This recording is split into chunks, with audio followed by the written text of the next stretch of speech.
बिस्मिल्लाहिर्रहमानिर्रहीम, अस्सलाम वालेकुम, good morning and welcome to morning at home. आप सब कैसे हैं? आई होप कि आप सबकी सुबह खुशगवार गुजर रही होगी। बहुत ही बरकतों वाला और पॉजिटिविटी वाला महीना जारी है, जैसे कि आप जानते हैं, और हमेशा हमारी कोशिश होती है कि दिनों की मुनासबत से, वक्त की मुनासबत से अपने प्रोग्राम को आप तक पहुँचाएँ।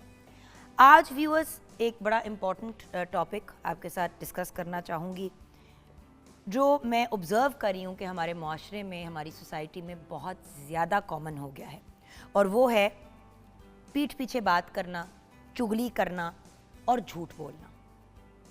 अब इन चीज़ों के बारे में मैं स्पेसिफ़िकली भी बात करना चाहूँगी एंड जनरली भी बात करना चाहूँगी। स्पेसिफ़िकली अगर बात करूँ तो सबसे इम्पॉर्टेंट और सबसे बड़ी बात तो ये है कि झूठ बोलना गुनाह है, गलत बात है। चुगली लगाना बुरी बात है। बैक बाइटिंग, किसी के पीठ पीछे बुराइयाँ करना बहुत बुरी बात है। ये जनरली एक अंडरस्टूड चीज़ है कि बहुत बुरा अमल है और इस किस्म की चीज़ों में हमें बिल्कुल भी इन्वॉल्व नहीं होना चाहिए। अब देखें, बड़ी दफ़ा ऐसा होता है कि आपस में लोगों की नाराज़गी हो जाती है, आपस में इख्तलाफ पैदा हो जाता है। अब इसका ये मतलब नहीं होता कि आप अगले को नुकसान पहुंचाने के लिए उसके पीठ पीछे बातें करना शुरू कर दें, उसकी चूलियाँ लगाना शुरू कर दें, ग़ीबत करना शुरू कर दें, बात इधर की उधर करनी शुरू कर दें। देखिए व्यूअर्स, कोई इंसान अगर आपको तकलीफ़ पहुंचाता है या कोई गलत काम करता है तो वो उसका ज़र्फ़ है।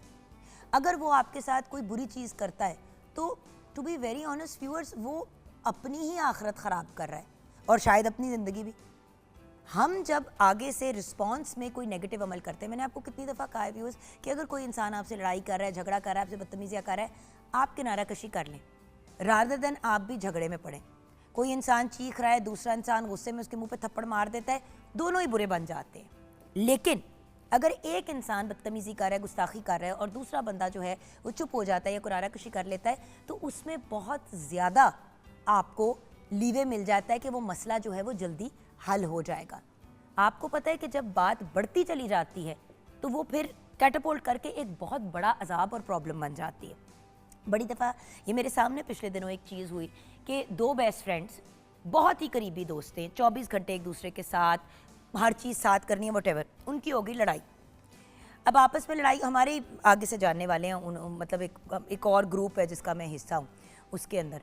तो अब उन दोनों की, और बेसिकली तो मेन जो दोस्तों की बेस्टीज़ की जोड़ी थी वो थी, बाकी तो हम सारे आपस में फ्रेंड्स, क्लास फेलोज, उनकी हो गई लड़ाई। अच्छा, उन दोनों में से एक ने घर पे अपने खाना रखा। सबसे पहला गलत काम तो ये कि भाई अगर आपकी लड़ाई हुई है तो आपने पूरा गेट टुगेदर रखा है उस ग्रुप का, और उस ग्रुप में आप इनवाइट तो कर रहे हैं लेकिन उस बंदी को आपने स्पेसिफिकली इनवाइट नहीं किया। अच्छा, वो नहीं आई और उन्होंने भी जान के किया कि ताकि जब हम सब वहाँ पे पहुँचे तो सब मिल के फिर उस खातून की बात करें जो उसकी बेस्ट फ्रेंड थी। वहाँ पे पहुँचे, थोड़ी देर बैठे तो खुद ही उन्होंने शुरू किया, पता चला आप लोगों को कि क्या हुआ है मेरा और फलां के बीच में।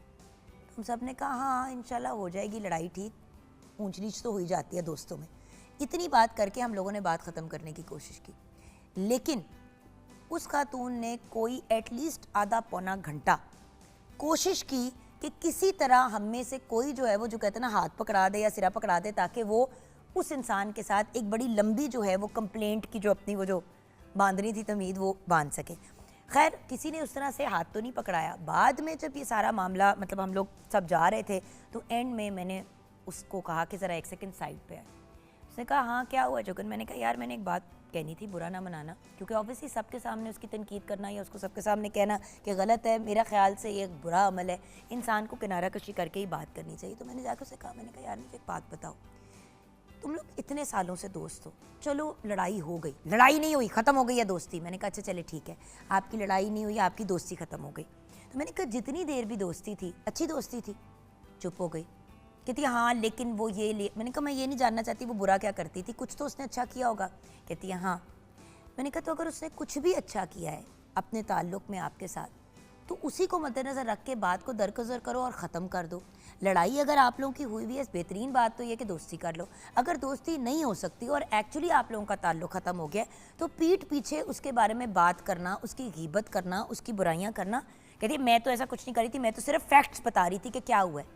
मैंने कहा जो लड़ाई आप दोनों के बीच में हुई है वो आप दोनों के बीच में है। जब आप बाकी सबको बताते हो तो वो सारे उस लड़ाई में इन्वॉल्व हो जाते हैं, और जब इसी ग्रुप में से कोई और बंदा जाके ये बात रिपीट करेगा कि आपको पता है कि फ़लाँ ने तुम्हारे बारे में ये कहा, मैंने कहा जो लोग खुशी खुशी बैठ के आपसे मुंह से बुराई सुनेंगे उसकी, वो आपकी बुराई भी उस बंदे के साथ जाके करेंगे। तो जिसको मैं कहती हूँ ना, लूज बॉल नहीं कराना चाहिए। देखिए जब दो लोगों के बीच में लड़ाई होती है, फड्डा होता है, कोई झगड़ा होता है ना, तो सबसे ज़्यादा फ़ायदा उसका इर्द गिर्द के लोग उठाते हैं। बड़ी दफ़ा जेलसीज होती हैं, 100 मामलात होते हैं, कुछ लोगों को नहीं लोगों की दोस्ती पसंद आ रही होती, वो चाहते हैं कि उनकी इस किस्म की, तो 100 चीज़ें लोग गलत करते हैं। तो मेरी एक रिक्वेस्ट है व्यूअर्स, स्पेशली अगर ताल्लुक़ ख़राब हुआ हो या आपके मामलात अगले के साथ ठीक ना हो, उस वक्त किसी के बारे में पीठ पीछे बात करना, चाहे वो सच क्यों ना हो, बहुत बुरी बात होती है। चुगलियाँ लगाना कि पता है उसने मेरे साथ ये किया। बड़ी दफ़ा ऐसा होता है कि एक ग्रुप में सारे होते हैं और इधर की उधर सारे एक दूसरे के बारे में कर रहे होते हैं। 2 सहेलियाँ बैठी हैं तो बाकी ग्रुप के लोगों की बात कर रही हैं, फिर उधर से उठ के गई हैं तो बाकी ग्रुप वालों को बता रही हैं, पता तुम्हारे बारे में फ़लाँ ने ये कहा। जब हम ऐसे अमल अवॉइड करते हैं तो अपनी भी ज़िंदगी आसान करते हैं और अपने आप को गुनाह से और बहुत सी बुराइयों से बचा लेते हैं। मुझे बड़ी दफ़ा मेरी फ्रेंड्स कहती है यार तुम तो गॉसिप करती नहीं हो। भाई मैं क्या करूँ गॉसिप करके, फलां बंदा, उसका नाम ये वो, इस बैकग्राउंड, मतलब लोगों के नाम ले लेके उनके एग्जाम्पल्स मैं आप लोगों के साथ भी अक्सर शेयर करती हूँ कि एक दफ़ा ऐसा हुआ, एक दफ़ा वैसा हुआ। मैं जान के कभी किसी का नाम, किसी के रहने की जगह, कोई ऐसी चीज़ नहीं शेयर करती कि आपको पता ना चले कि मैं एग्जैक्टली किसकी बात कर रही हूँ, लेकिन एक एग्ज़ाम्पल के तौर पर बताना बहुत ज़रूरी होता है। देखिए उस वक्त जब हम लोग बैठे हुए थे, 2 फ्रेंड्स के, एक बंदी बैठी हुई है, वो भरी बैठी है, हमारी शायद बहुत अच्छी शाम गुजर जाती अगर हम उसके साथ इस गुफ्तगू में इन्वॉल्व हो जाते और 2-2.5 घंटे आराम से निकल जाने थे। बुराइयां करने को आओ तो व्यूअर्स हज़ारों चीज़ें निकल आती हैं और फिर लोग बनू के भी बातें ऐड कर देते हैं। So my point is at the end of the day, तो बेहतरीन चीज़ तो ये है कि आप अगर किसी और की कोई बुराई भी कर रहे हैं तो कहे यार कोई और बात ना करें। मुझे अपनी सास की बहुत अच्छी ये बात लगती है, लोग कभी माइंड भी कर जाते हैं, लेकिन मुझे मम्मी की आदत बहुत अच्छी लगती है कि जब कोई ऐसी बात हो रही होती है जो बड़ी नेगेटिव होती है या किसी खुशी के मौके पे लोग कोई नेगेटिव बातें करना शुरू कर दे, तो एकदम से मेरी मदर इन लॉ कहती है can we talk about something else, हम किसी और चीज़ के बारे में बात कर सकते हैं, या कोई अच्छी बात करते हैं, ये तो बड़ी सैड या बुरी बातें ना, अच्छी अच्छी बातें करते हैं, मौका नहीं है इस तरह की बात करने का, और वो बात को आगे बढ़ा देती हैं। और मुझे ये बात उनकी बहुत पसंद है और व्यूअर्स हमें भी ये चीज़ अपनी ज़िंदगी में अप्लाई कर लेनी चाहिए। और अगर लोग नहीं बाज आते तो हमें फिर वहाँ से उठ के चले जाना चाहिए। व्यूअर्स क्यों हम किसी और की गीबत सुनते हुए बैठ के अपने सारी या अपने गले गुनाह लें। अगर आपको किसी इंसान से प्रॉब्लम है, किसी बंदे से इशू है, उसके मुंह पे उसे कहें, उसको पता होना चाहिए और आप उनसे आराम से ब्लंटली अपनी बात को करें और आगे बढ़ जाएं। और फिर दिल में अगले के खिलाफ कोई वाट ना रखें। हो गई बात, ख़त्म हो गई, मुक गई, मूव ऑन। लोग ये भी करते हैं, लड़ाई हुई, झगड़ा हुआ, झगड़े के बाद दोस्ती भी हो गई, दोस्ती के बाद बंदे को जाके बता रहे पता है कि उसने क्या किया, पता है फलाने क्या किया, पता है हमारी लड़ाई हुई, इसने मेरे साथ ये किया लेकिन मैंने उसको माफ़ कर दिया। भाई अब आपने फिर लड़ाई करने का एक नया महाज खोल दिया। हमारे साथ शेफ़ नूर हैदर है, उनकी तरफ बढ़ते हैं। अस्सलाम वालेकुम शेफ़ नूर। वालेकुम सलाम। शेफ़ नूर, आज हम बेसिकली बात करें, ये जो एक बहुत ज़्यादा, पहले तो मुझे लगता था सिर्फ ख़वातीन में ये आदत है, लेकिन ये आदत ख़वातीन में भी है, मर्दों में भी है, यंग लोग भी करते हैं, बुज़ुर्ग भी करते हैं, और वो है पीठ पीछे लोगों की बात करना, जिसको हम बैक बाइटिंग कहते हैं जी। अब चाहे वो सच्ची बात क्यों ना हो, आप मुझे बताती हैं शेफ़ नूर कि आपकी घर में हालात बड़े ख़राब है, फाइनेंशियली आपकी बड़ी बुरी सिचुएशन चल रही है, और आप मुझसे दिल की आके बात करती हैं और कहती हैं यार जुगल मैं बड़ी परेशान हूँ, मेरे लिए दुआ करना। चाहे आपने मुझे कहा है कि मैं किसी को बताऊं या ना बताऊं, ये अक्ल की बात है कि ये बात आगे करने वाली नहीं है। नहीं करने। मैं आपके एग्जिट होते ही फौरन फ़ोन उठाऊं और कहूँ ओए गाइस, अपनी टीम को फ़ोन करके यार मुझे शेफ़ नूर ने बताया वो बड़े मसले में से गुजर रही हैं, उनके पास पैसे पूसे कोई नहीं है, बड़े टफ टाइम से गुजर रही हैं। यार किसी की तकलीफ़ को पब्लिक करना, किसी की पर्सनल बात को पब्लिक करना, किसी बुरी, अगर किसी ने आपसे शेयर भी किया कि यार मेरे से ये गलती हो गई, चाहे वो नहीं भी उसको रिग्रेट करता, आप क्यों उसका तमाशा बना रहे हैं? बिल्कुल सही कह रही हैं आप, बिल्कुल सही कह रही हैं, 110%।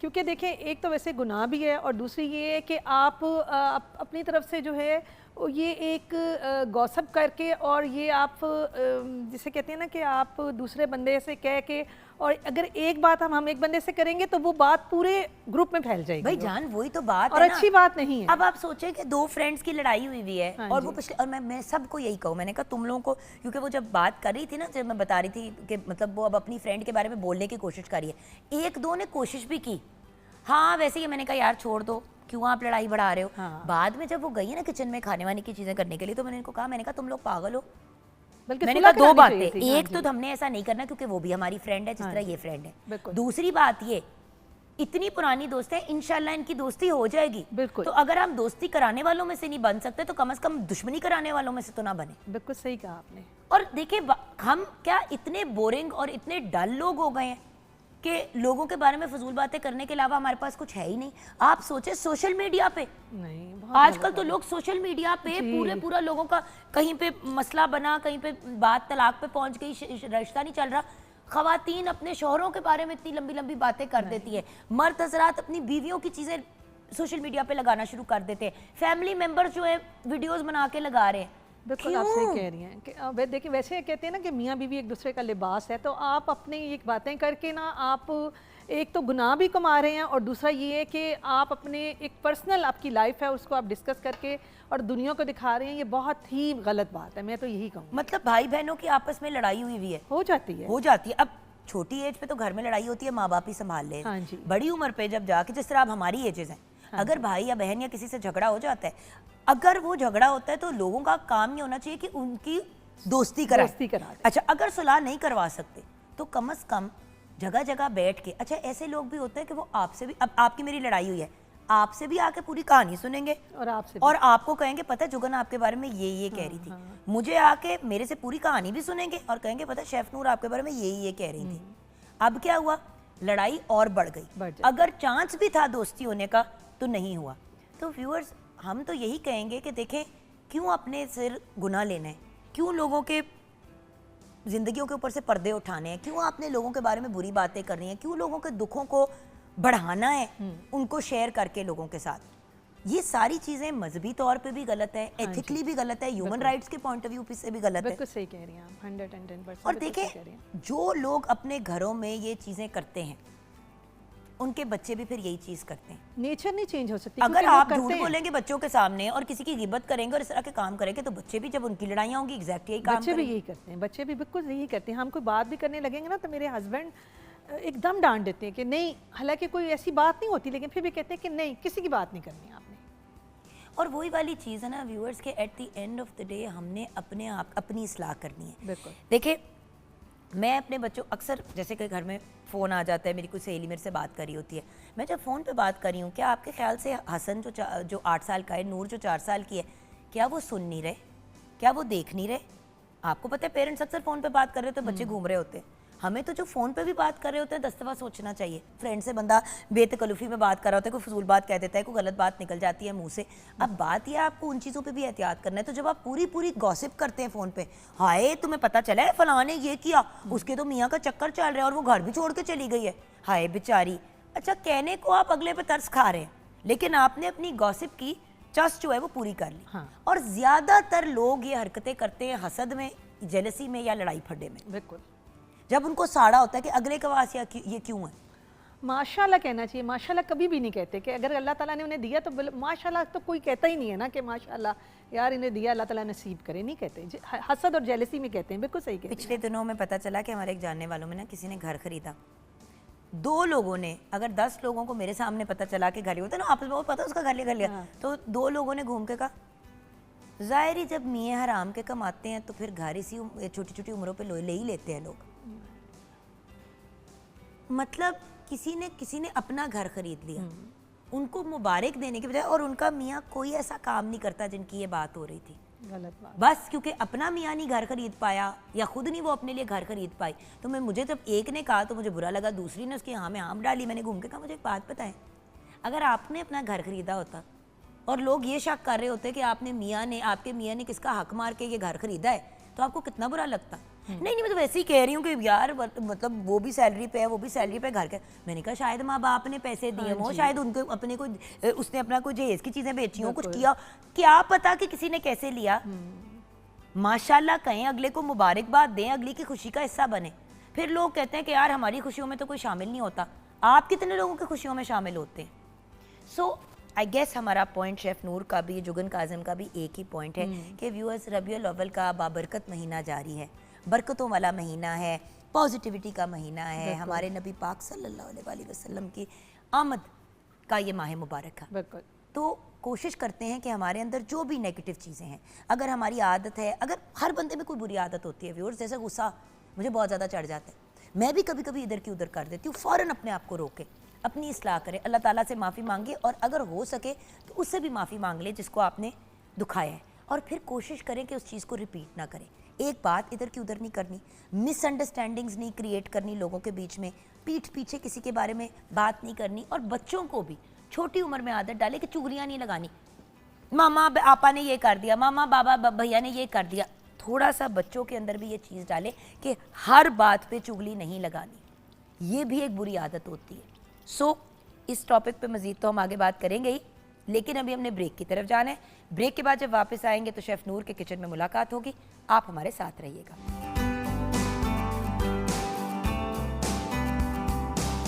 Welcome back from the break viewers.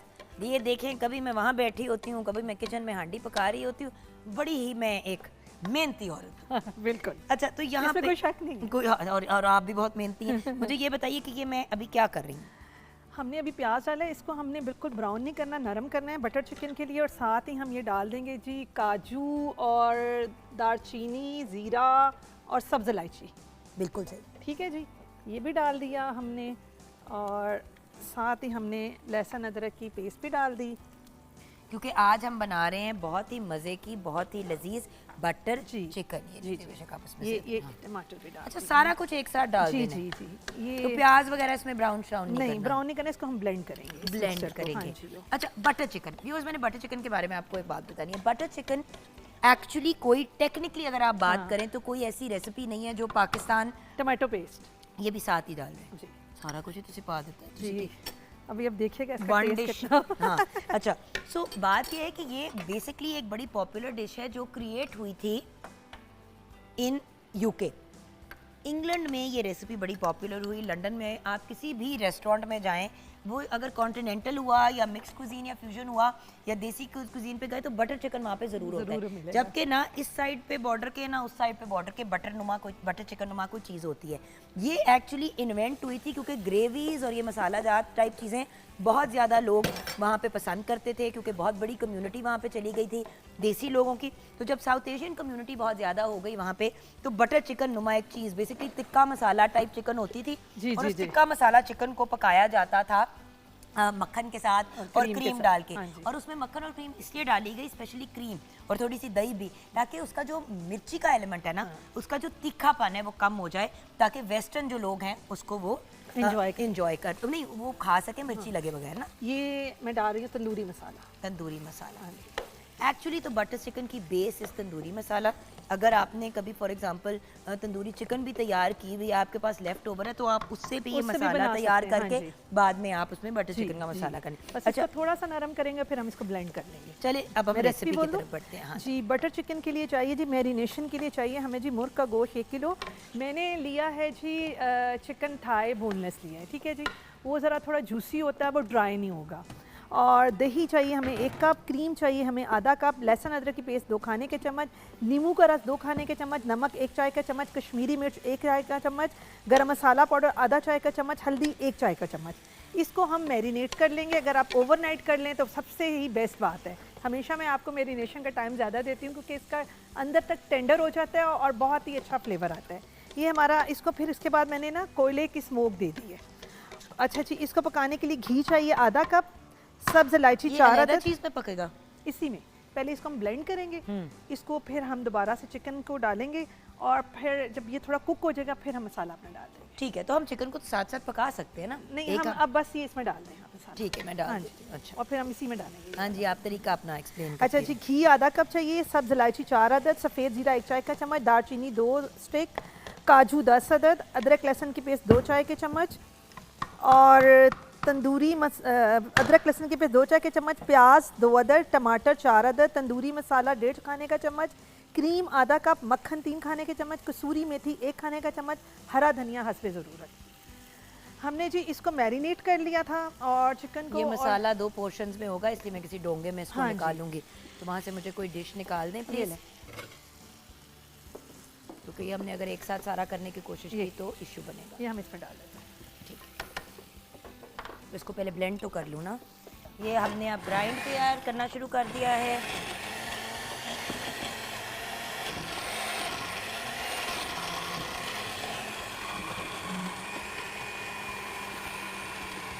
Chef नूर, मुझे वो उसमें निकालना था। ये ले। Thank you.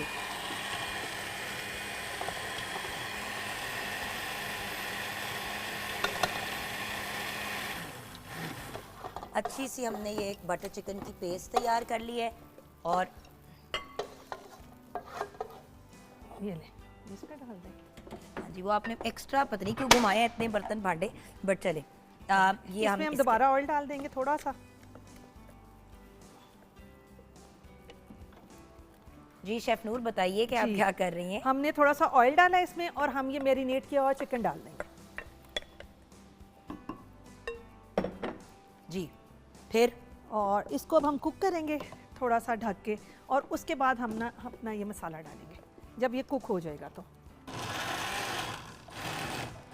और ये कुक हो जाएगा तो फिर हम इसमें मसाला डाल देंगे। और आपने देखना है कि ये मसाला जब ये कुक मतलब 90% कुक हो जाए ना, तो फिर आप ये मसाला जो है इसमें डालेंगे जो हम ग्राइंड कर रहे हैं।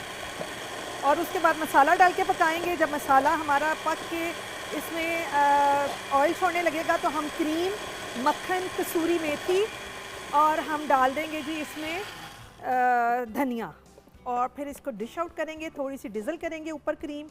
आप अब अपनी वो वाला अपना मसाला जो है वो अपना बेशक निकाल भी लें और उसको भी कर लें। मैं तब तक यहाँ पे आके आपकी ये चिकन को देख लेती हूँ। तो व्यूअर्स, एक्चुअली ये बड़ी ही एक क्रीमी और मज़े की रेसिपी होती है।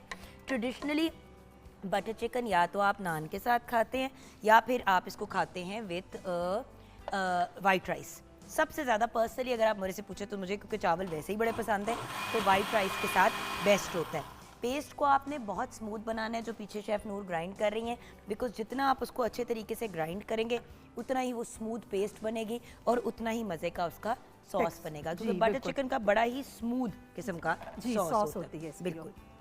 थोड़ा सा आप ऐसे पानी भी डाल सकते हैं। जी, मैं पानी थोड़ा सा डाल रही हूँ ताकि वो बिल्कुल जरा वो लिक्विफाई हो जाए, क्योंकि आप जब उसको प्रॉपर तरीके से कुक करेंगे ना चूल्हे के ऊपर, तो अभी तो आप इसका जो कलर देख रहे हैं वो बड़ा लाइट सा है। अभी जब इसके अंदर वो रेड सॉस जाएगा तो प्रॉपर इसका बटर चिकन वाला कलर आएगा। सो वो, और आपने नोटिस किया कि हमने मसाले और सारी चीज़ें जो हैं वो डाल के उसको ग्राइंड कर लिया ताकि मुंह में कोई भी पीसेस उस तरह से ना आए।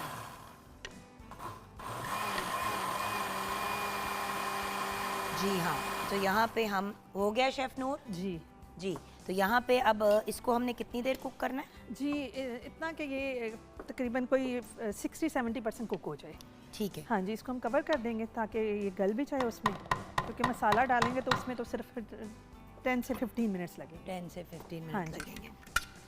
अच्छा व्यूअर्स, इसको चीज़ नान में है, अब घर में जब बनाती हूँ तो मैं साथ चीज़ नान बनाती हूँ, तो और भी ज़्यादा उसको वो मुरब्बा इतना रिच लगता है ना कि आप छोटे छोटे में लेके ना नान वो वैसे आपने एक दफ़ा रेसिपी बताई थी घर पे नान बनाने की, जरा शेयर करेंगी वो? जी जी जी। कि मतलब आप तो घर पे ही नान बना लेती हैं, हम तो हमेशा बाहर से मंगवाते हैं। तो अगर घर पे इस तरह की चीज़ बनाए और क्विक आपने नान भी बनाने हो तो कोई ऐसी रेसिपी बताए जो हर बंदा बना सके। जी, आप ले लें, फ्लावर ले लें, आप 3 कप ले लें, और उसमें हाँ जी, और हीस्ट ले लें, एक छोटा साशे ले लें, या आप 2 टीस्पून ले लें, और थोड़ा सा गार्लिक आप ना फ्रेश पिसा हुआ वो डाल दें 1 टीस्पून, और मिल्क पाउडर डाल दें, थोड़ा सॉल्ट डाल दें और शुगर डाल दें, और नीम गर्म पानी से आप इसको गूंद लें और उसको रख दें ताकि डो जब राइस हो जाए तो फिर आप इसके छोटे छोटे पेड़े बनाएं। और अगर सिंपल आप बनाना चाहते हैं नान चीज़ के साथ, तो फिर उसमें आप थोड़ी सी चीज़, मोज़रेला एंड चेडर मिक्स करके उसको आपने बेल के और उसको आपने ना कांटे से करके ऊपर तिल लगा दें, कलौंजी लगा दें, और उसको ना आप 10 मिनट के लिए बेक कर दें प्री हीटेड ओवन में, और वो इतने अच्छे नान बनते हैं। अगर आपने चीज़ नहीं डालनी, अच्छा, अगर तो आप अवन ना सिंपल हो भी, तो अवन ना हो तो आपका कोई बड़ा, अगर आपके पास तवे पे देचका बन है, सकता है? जी जी, बड़ा देचका, हाँ। ये कढ़ाई जैसे है ना ये बड़ी, हाँ। तो इस पे एक स्टैंड रखें।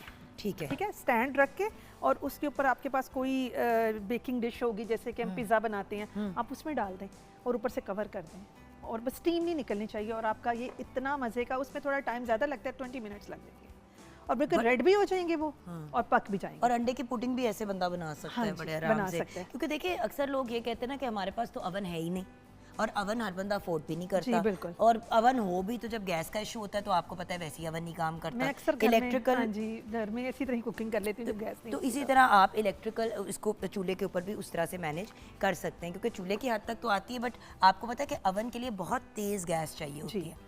तो मैं भी आप लोगों को भी रेकमेंड करूँगी कि नेक्स्ट टाइम जब आप अवन का इंतखाब करें, इलेक्ट्रिक अवन को चूज़ करें, क्योंकि इलेक्ट्रिक अवन जो है एक तो मेरे ख्याल से ज़्यादा इवन हीट देता हाँ है, जी, मुझे लगता है। बिल्कुल। और फिर जब हमने नान निकाले तो एक हमने ना मक्खन और दूध का बैटर बनाना है, उसमें थोड़ा सा धनिया स्प्रिंग क्या क्या डालना है उसमें? मक्खन और दूध, अच्छा, उसको मिक्स करके थोड़ा सा हम ये स्प्रिंकल करेंगे इसमें सब्ज़ धनिया, और जब नान निकालेंगे और उसके ऊपर ब्रश के साथ लगा देंगे ताकि वो सॉफ्ट रहें और वो बिल्कुल जो है ना अकड़े ना। बिल्कुल। हाँ जी अच्छा, और ये अब बटर चिकन का नेक्स्ट स्टेप क्या होगा? ये हम अब इसको कुक करेंगे 60-70%। जी, जब ये कुक हो जाएगा तो हमने जो ग्राइंड किया हुआ मसाला वो डाल देंगे, जब उसमें कुक होगा और जब ऊपर ऑयल छोड़ना शुरू हो जाए तो फिर हम बीच में डालेंगे मक्खन और क्रीम, हमने मैरिनेशन में भी डाली और ऊपर भी डालेंगे, सूखी मेथी डालेंगे, धनिया डालेंगे, और बटर चिकन हमारा रेडी हो गया। हाँ, बट ये तो बड़ा तरद्दुद वाला बटर चिकन है। पता है हम कैसे बनाते थे? हम जब बाहर होते थे ना तो ऑब्वियसली क्योंकि कभी आपके गोरे फ्रेंड्स भी आते थे खाने के लिए एंड थिंग्स लाइक दैट, तो हम क्या, मैं कैसे बनाती थी, वहाँ पे तो कोई हम नहीं था, मैं ही थी। सो होता ये था कि हम लोग ये तंदूरी मसाला लाल वाला जिससे वो चिकन जिसके अंदर ज़्यादा कश्मीरी हाँ, लाल मिर्च ये लगी मैं होती इनको दिखाती हूँ कि ये देखें हमारा जब डालेंगे तो इसमें ये हमारा ये वाला कलर आ है, जाएगा, ये वाला, क्योंकि बटर हाँ चिकन जी। का ये कलर होता है क्रीम हाँ बेस जी। के साथ, ये तो ज़रा बेज कलर का हाँ है, जी। तो वो इससे कलर आएगा वो। तो हम क्या करते थे कि हम पहले उसको कुक करते थे, बेक कर लेते थे अवन में, फिर उसी का थोड़ा सा मसाला डाला, उसको उसमें थोड़ा सा प्याज और टमाटर को भून लिया, लहसुन अदरक को, उसको ग्राइंडर में डाला, ग्राइंड किया, उसमें फिर मक्खन डाल, उसमें फिर थोड़ी सी दही डाल दी, क्रीम डाल दी, उसमें वो चिकन डाल दिया, और कुक वैसे ही होता है लेकिन ये जरा थोड़े स्टेप हैं और वो चीज़ें भी तो वही डली हैं सारी चीज़ें भी वो डली, बट वो वही वाली बात है ना कि स्टूडेंट लाइफ में और नॉर्मल हाँ लाइफ जी, में। बिल्कुल बिल्कुल। बट इसी यहाँ पे एक मैं बड़ी इंपॉर्टेंट चीज़ रेज करना चाहूँगी कि मैं जब यूनिवर्सिटी गई कनाडा 17 साल की उम्र पे, बेकिंग शेकिंग के पॉइंट ऑफ व्यू से तो मुझे आती थी चीज़ें, लेकिन कुकिंग का बिल्कुल कोई आइडिया नहीं था, मसाले स्पेशली देसी खाने का। देखिए गोरा खाना एक तरह से इस तरह से आसान होता है कि क्विक बन जाता है, वो घंटों के लिए नहीं रखना पड़ता, बड़ी कम चीज़ें होती हैं जिनकी वो रिक्वायरमेंट होती है। अब देसी खाने की मेन चीज़ होती है स्पाइस का बैलेंस, बिल्कुल आपको पता होना चाहिए कि कौन सा क्या। तो हम क्या करते हैं कि अपने बच्चों को अब बिल्कुल भी कुकिंग की तरफ नहीं लेके जाते, और लोग अगर कह भी दो ना कि बेटे को खाना नहीं बनाना सिखाया तो माइंड कर जाते हैं, हाँ जी, ठीक है हांडियाँ पकाएंगे। हाँ। तो एक बात जो मैं क्लियर कर दूं, हाँ औरतें ये ज़रूर कहती हैं कि भाई क्या सिर्फ हमारा ही काम है खाना पकाना, लेकिन ये बिल्कुल भी नहीं कहा कि खाना पकाना ज़रूरी नहीं है, खाना पकाना आना चाहिए, ये एक बेसिक ज़िंदगी की स्किल है, चाहे आप लड़के हों लड़की हों, हर ये मैं बार बार प्रोग्राम पे व्यूअर्स बात करती हूँ। आप अपने बेटे को भी तो सिखा के भेजे, हमजा को भी सिखा के भेजा, और हसन और नूर को अब मैं अपने साथ लगाती हूँ। कोई मैंने बेकिंग करनी हो, कोई चीज़ करनी हो, कभी अपनी यूट्यूब की वीडियो बना रही हूँ अपने यूट्यूब चैनल, अचार में वो चम्मच, अचार में चम्मच, भाई बात ये है कि देख के ही बंदा सीखता है ना, शौक पैदा होगा। कौन सा बंदा कहता है आओ बच्चों खड़े हो अब मैं तुम्हें क्लास देती हूँ, इतना ये इतना वो, ये तो हम मॉर्निंग शो पे करते हैं जी, घर पे कोई मॉर्निंग शो तो नहीं हो रहा था, जो चीज़ बना रही होती हूँ, हसन आ जाओ, नूर बानो आ जाओ, चलो हम करें, हम बेकिंग अ केक, तो होता ये है कि बच्चों में एक नेचुरल इंटरेस्ट पैदा हो जाता है। बिल्कुल। और अगर वो मुझे भी या कभी अपने बाप को या कभी हमजा आया हुआ था तो हमजा ने एक दो दफ़ा स्टेक स्टूप बनाई, ये वो किया, सो बात ये कि इन चीज़ों से अब बच्चों में भी एक होता है कि यार खाना बनाना तो एक फन चीज़ है। हाँ जी, शौक पैदा होता है। और एक इम्पॉर्टेंट चीज़ है व्यूअर्स के, देखें बच्चों को बेसिक लाइफ स्किल्स दें, हर इंसान को, मर्द हो औरत हो ट्रांसजेंडर हो जिस भी जेंडर से, खाना बनाना, कपड़े धोना, कपड़े इस्त्री करना, अपने घर को साफ सुथरा रखना, झाड़ू पोछा करना, बैंकिंग का, ये बेसिक चीजें हैं। हाँ जी, सौदा कैसे लेके जानी, गाड़ी चलाना आना या बाइक चलानी आना, देखें आगे कब खरीदेंगे कब नहीं, 18-19 साल की उम्र पे बच्चों को सिखा देना चाहिए ताकि उनको चीज आती हो प्रॉपर तरीके से और उस एज पे वो सीख जाए। आगे जाके अगर उन्हें चलानी है नहीं चलानी, मुझे पता है ना कि मैंने 22 साल की उम्र पे गाड़ी चलानी सीखी थी। अच्छा। 21 में मैंने ग्रेजुएट किया, मैंने जाके 22 साल की उम्र पे गाड़ी चलानी सीखी थी, बिकॉज सच्ची बात है व्यूअर्स मेरे उस तरह से इंटरेस्ट भी नहीं था और मैं कनाडा में थी और मैं बस लेती थी। हुआ ये कि जब मैंने सीखने की कोशिश की तो मुझे बड़ी दिक्कत हुई, और जैसे कि व्यूअर्स आपको पता है कि आजकल बच्चियां जो है वो स्कूटीज़ भी चलाती हैं, बच्चियां खुद अपने आप को कॉलेज यूनिवर्सिटीज़ वगैरह लेके जा रही हैं, बच्चियां रिक्शे भी चला रही हैं, कैब्स भी चला रही हैं। सो द पॉइंट इज़ हज़ारों डिफरेंट ऑप्शंस हैं गाड़ी या बाइक चलाने सीखने के भी, but at the right time. At 18 आप अपना ड्राइवर्स लाइसेंस, अपना लर्नर्स परमिट लें, प्रॉपर किसी से सीखें और अपना टेस्ट वगैरह दें, सो दैट आप भी उसका बेनिफिट जो है वो अवेल कर सके। अगेन, गाड़ी चलानी आती हो, बाइक चलानी आती हो, तो इंसान फिर इंडिपेंडेंट हो जाता है ना। अफोर्ड आप जब भी करें, और कुछ नहीं तो बंदा कोई ऑनलाइन कार सर्विस का हिस्सा बन सकता है। सो ये भी एक लाइफ स्किल है। यहाँ पे हम ब्रेक की तरफ जाएंगे, ब्रेक के बाद जब वापस आएंगे तो हम बात करेंगे टाइफॉइड की। हमारी बटर चिकन तो तैयार हो रही है, कुछ उसके स्टेप्स बाकी हैं, वो शेफ नूर आप देख रहे हैं, साथ साथ मैनेज कर रही हैं। मिलते हैं ब्रेक के बाद।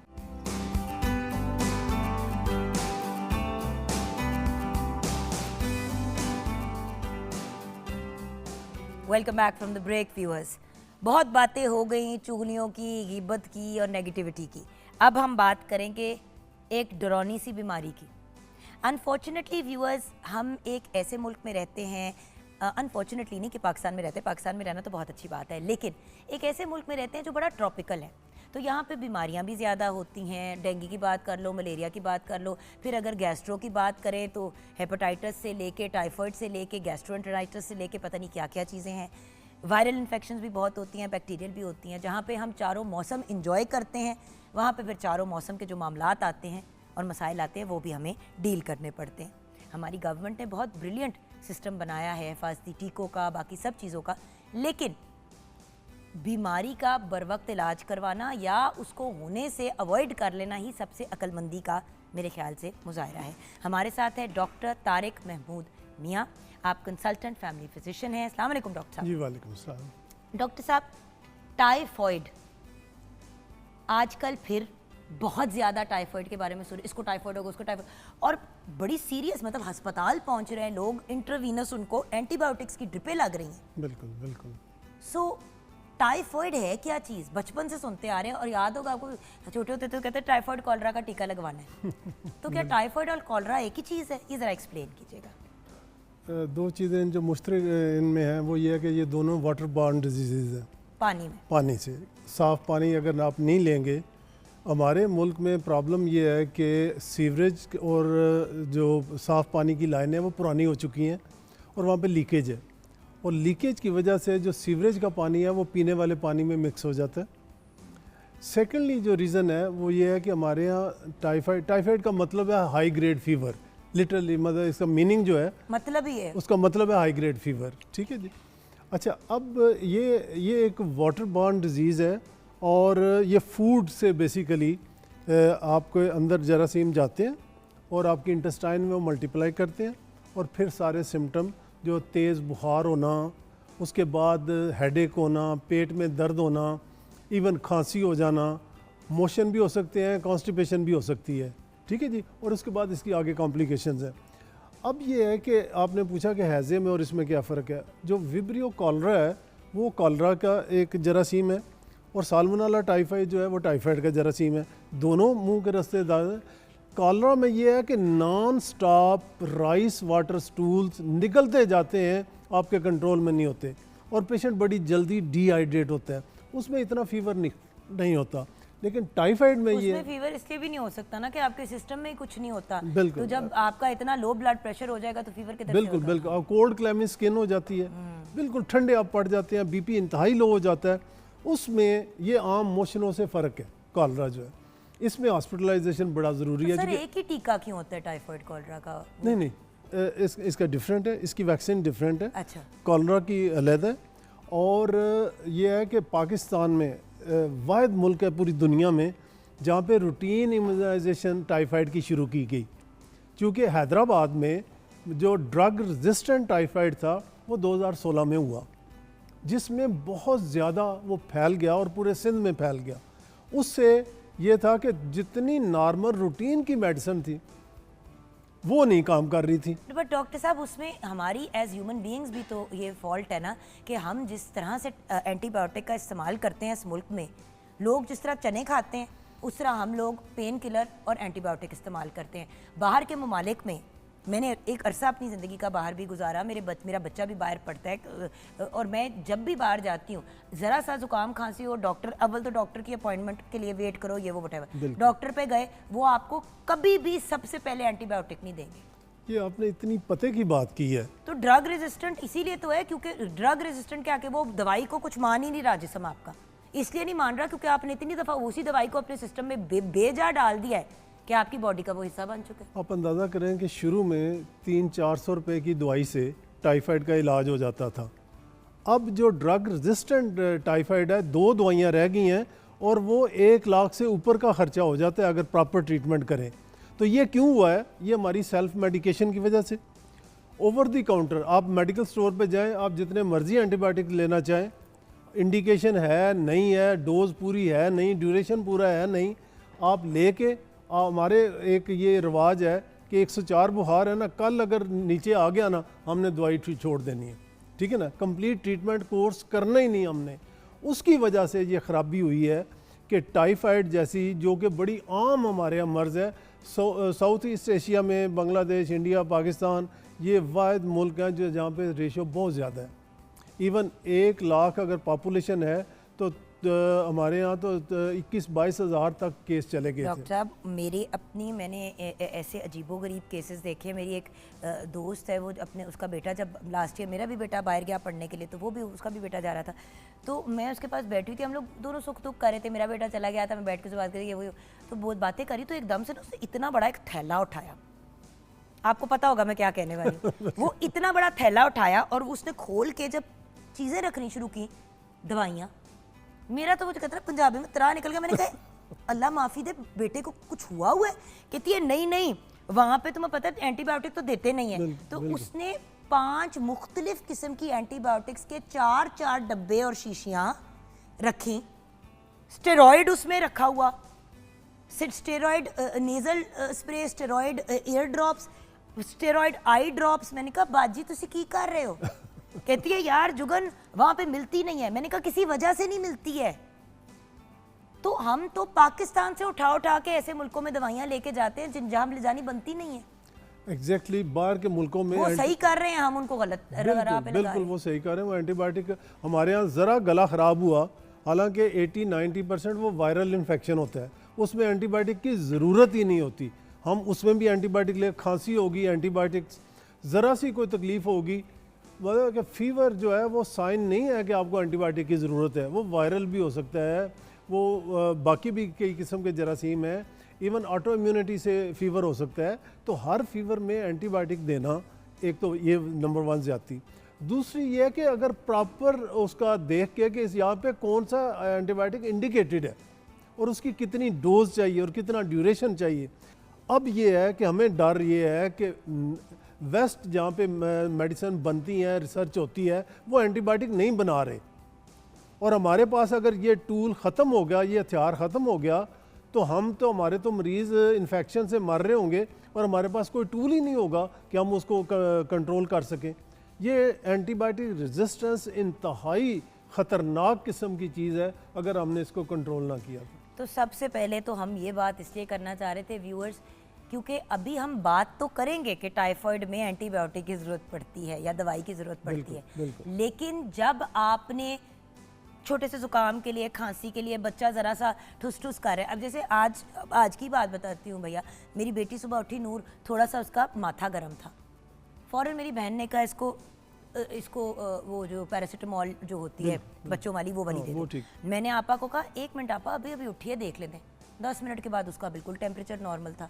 तो हम घबरा के ना फ़ौरन बच्चे के अंदर दवाई डाल देते हैं, इसको कुछ हो ना। देखिए अपनी आसानी के लिए ऐसी चीज़ ना करें और फिर हमें आदत पड़ जाती है। अब डॉक्टर साहब आपको पता है बहुत से ऐसे एंटीबायोटिक्स हैं, क्योंकि मैं बचपन में बहुत बीमार होती थी, मुझे हर वक्त टॉन्सिलाइटिस हुआ होता था, तो मुझे साल में 5-6 दफ़ा एंटीबायोटिक्स दी जाती थी। अब इतने एंटीबायोटिक्स हैं जो मेरे पे काम ही नहीं करते। बिल्कुल। मैं खुद उसका एक एग्जांपल हूँ कि जब तक आईवी से एंटीबायोटिक नहीं लगाते हो मेरा, और आईवी के बाद व्यूअर्स अगला तीसरी कोई चीज़ नहीं है। बिल्कुल, ये तो एक्सट्रीम है। और आईवी में एंटीबायोटिक डॉक्टर साहब तब देते हैं जब कोई सर्जरी होती है, बिल्कुल जिंदगी में 1 दफ़ा या 2 दफ़ा। ऐसे। सो टाइफाइड फीवर, इसकी अलामात क्या है? अच्छा जी, इसकी 3-4 स्टेजेस है। जो फर्स्ट वीक होता है उसमें हाई ग्रेड, आपको आज इन्फेक्शन हुआ, किसी तरह से आपने कोई चीज़ खा ली जिसमें वो जरासीम थे, तो उन्होंने आपको 5 से 11 दिन में उसका मल्टीप्लाई करेगा और आपके अंदर फीवर शुरू हो जाएगा।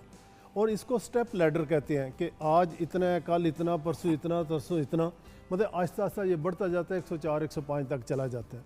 तो जो फर्स्ट वीक है उसमें क्या होगा, बुखार, हाई ग्रेड फीवर, हेडेक, उसके बाद कफ हो सकती है, जिस्म में दर्दें हो सकती हैं, पेट में दर्द आमतौर पे सेकंड वीक में शुरू होती है, क्योंकि जो हमारी इंटेस्टाइन है वहाँ पे ये मल्टीप्लाई करता है, वहाँ पे जो मल्टीप्लाई करता है और वहाँ पे पेयर्स पैचेस एक छोटे छोटे हमारे ज़र्रात होते हैं, उनमें जाके ये मल्टीप्लाई करता है और पेट में दर्द होना शुरू हो जाती है। उसके बाद साथ मोशन भी हो सकते हैं, कॉन्स्टिपेशन भी हो सकती है। अच्छा, ये तो है अगर ये महदूद रहे आपके इंटेस्टाइन तक।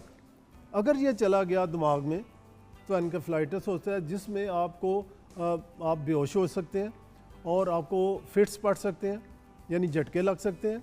उसके अलावा अगर आपने इसको ट्रीट ना किया तो सेकंड वीक के एंड में आपकी इंटेस्टाइनल परफोरेशन भी हो सकती है, यानी कि आपकी आंतों के अंदर सुराख बन जाएंगे। परफोरेशन यानी कि जैसे कि अगर पेपर को आप ऐसे करके उसके उंगली गुजारते तो फट जाता है, उस तरह करके आपका पेट के अंदर, आंतों के अंदर वो बेसिकली आंतें फटनी शुरू हो जाती हैं। आंतें फटनी। और कभी एक दौर था कि टाइफाइड के अक्सर पेशेंट जो है, अब अच्छी ट्रीटमेंट की वजह से वो उतने केस नहीं आ रहे इंटेस्टाइनल परफोरेशन के।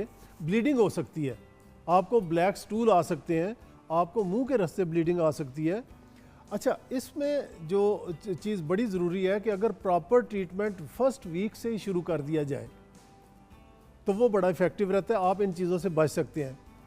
जब तीसरी स्टेज आती है, जब आपने ट्रीटमेंट ना किया, असल में हम डॉक्टर पे तभी जाते हैं ना जब मरने वाले हो जाते हैं। दो किस्म के लोग हैं, एक वो हैं जो वक्त से पहले ही चीज़ें दवाइयाँ खा लेते हैं और नीम हकीम बन के अपना केस खुद ही खराब कर देते हैं। बिल्कुल मसला डायबिटीज़ का होता है, ट्रीट ब्लड प्रेशर कर रहे हो, तो मैं इस लेवल की। और दूसरा एक्सट्रीम ये है कि अल्लाह माफ़ी दे, बिल्कुल जब बंदा आखिरी सांस ले रहा होता है तो तब डॉक्टर पे लेके आता है कि आप इसको ठीक कर दें, अब उसको ठीक कर दें। ठीक है जी।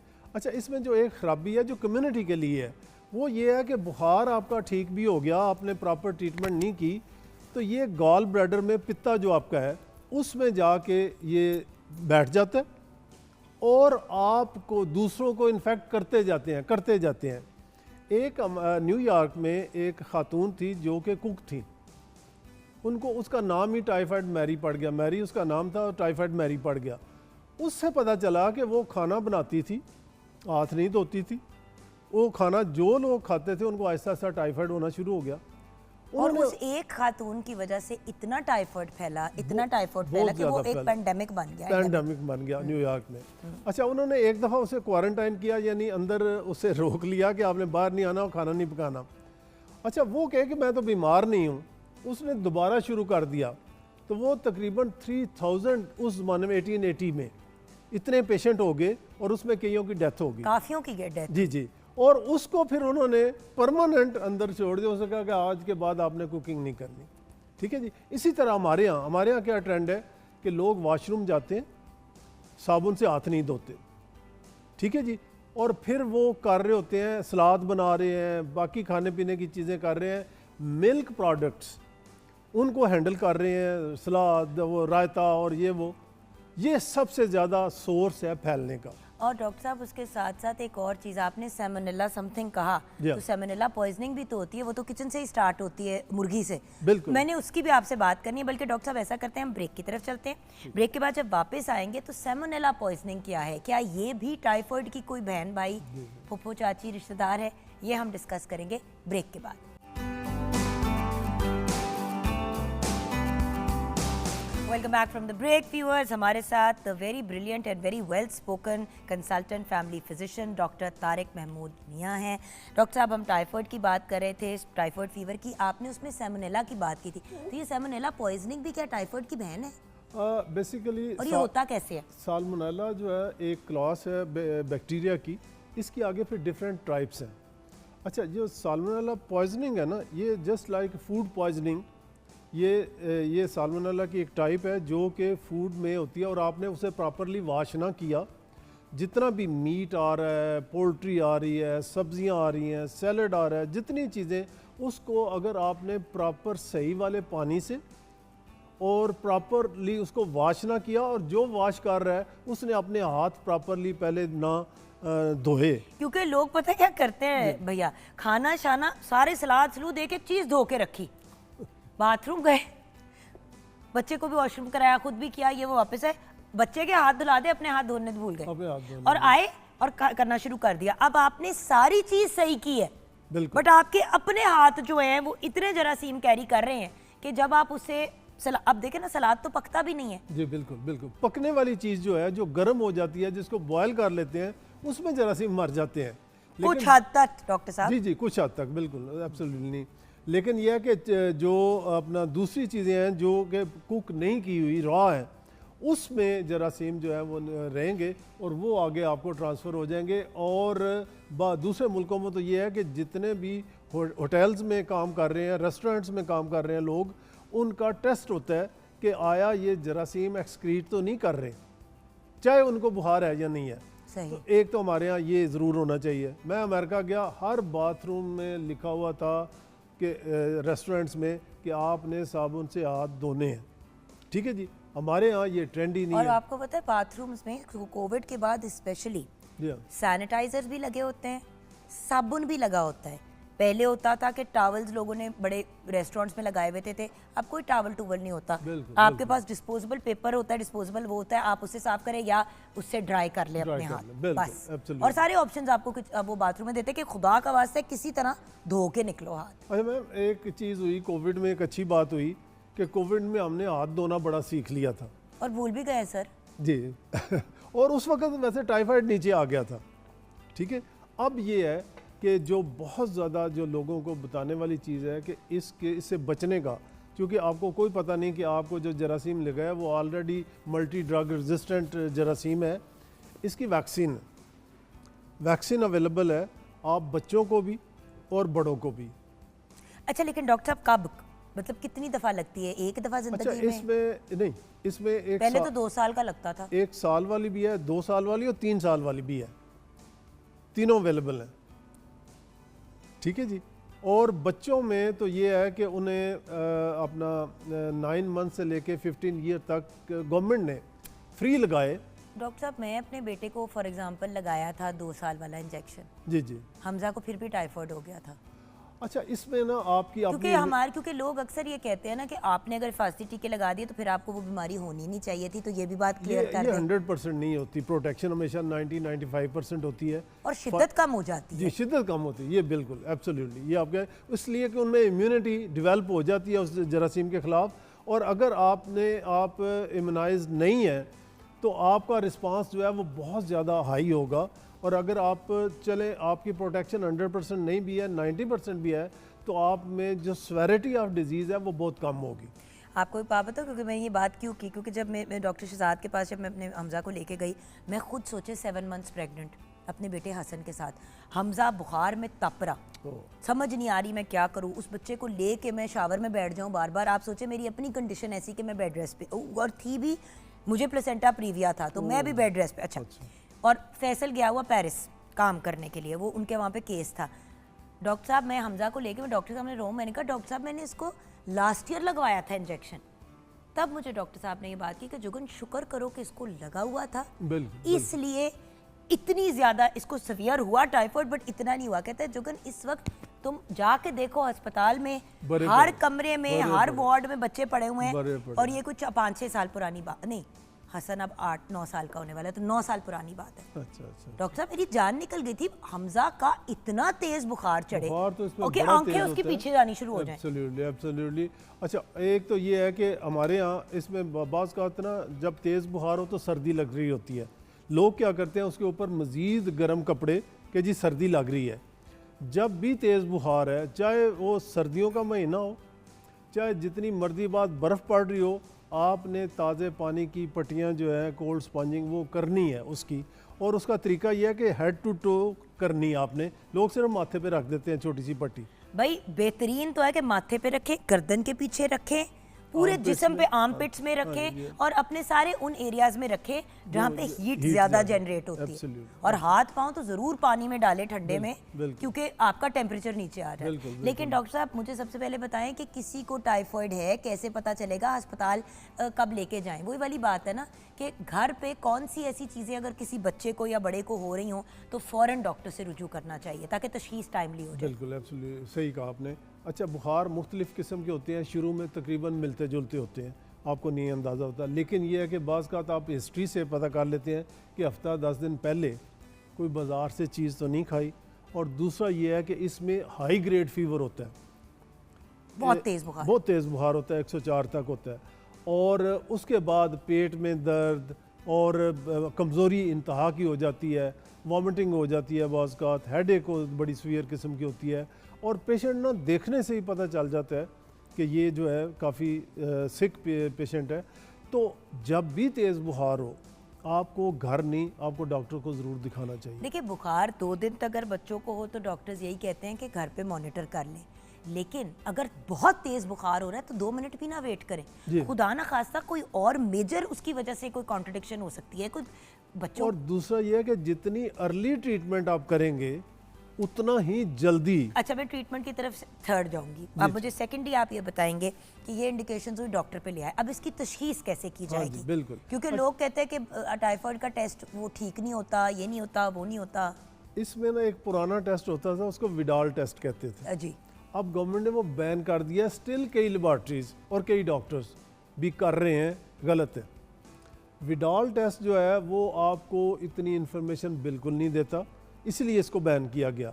लोग क्या करते हैं, महीना पहले विडाल कराया, अब डॉक्टर एंटीबायोटिक दे रहे हैं, क्वैक्स दे रहे हैं, बेसिकली डॉक्टर तो क्वालिफाइड नहीं देता, उसके विडाल टेस्ट को वो ट्रीट कर रहा है, वो महीने बाद कराता है, फिर वो काफ़ी देर पॉजिटिव रहना होता है, चाहे मरीज़ ठीक भी हो गया। उसका मतलब है कि एक दफ़ा एंटर हुआ था टाइफाइड का जरासीम, लिहाजा उसके बाद एक टाइफाइड टेस्ट आया, वो भी अब ख़त्म कर दिया गया।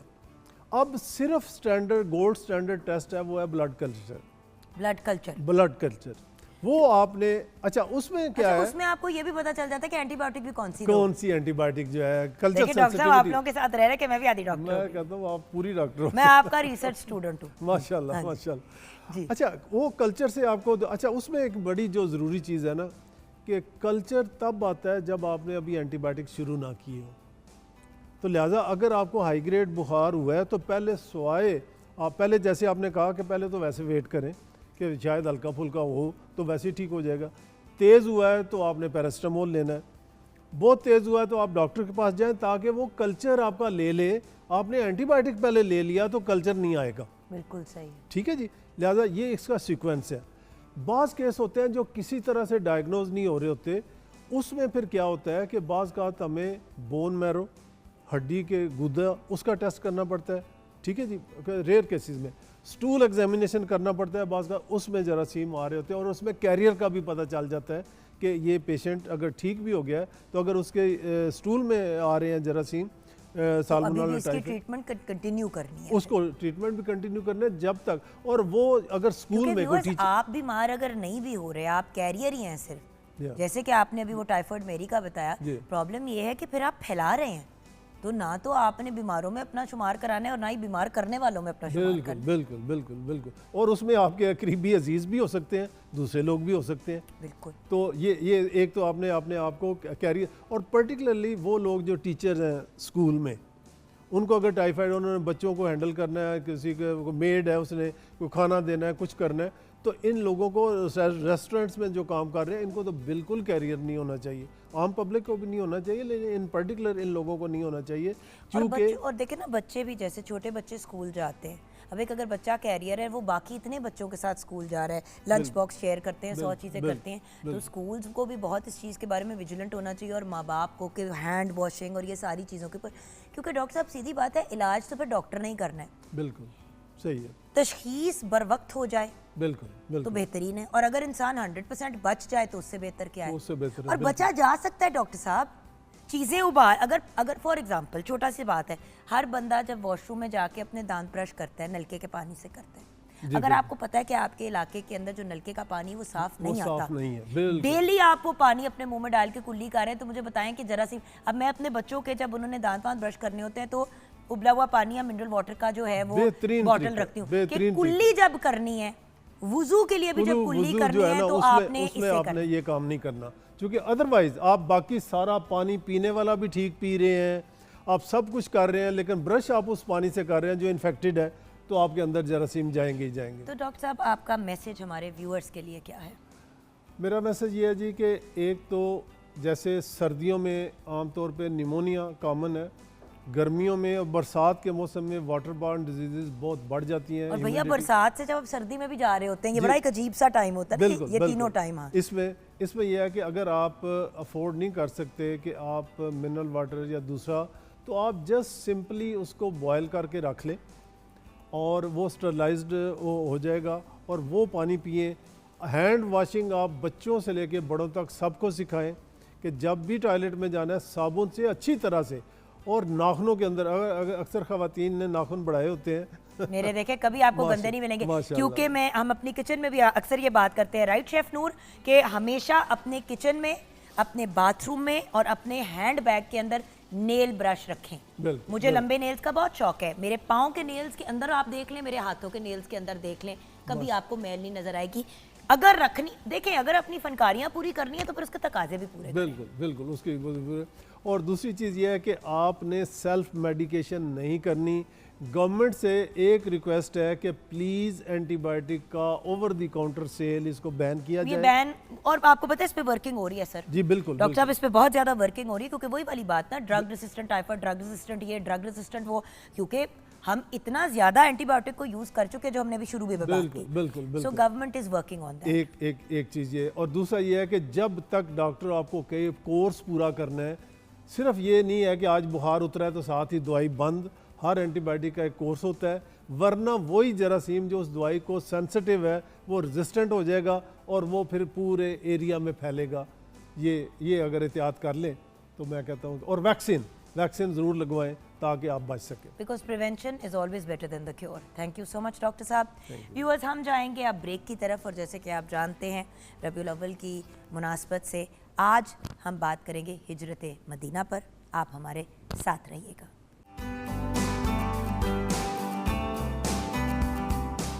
हुजूर ऐसा कोई इंतजाम हो जाए, सलाम के लिए हाजिर गुलाम हो जाए, सलाम के लिए हाजिर गुलाम हो जाए।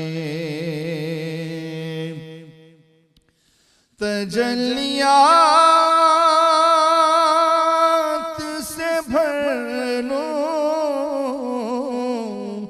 मैं कासाए दिल को,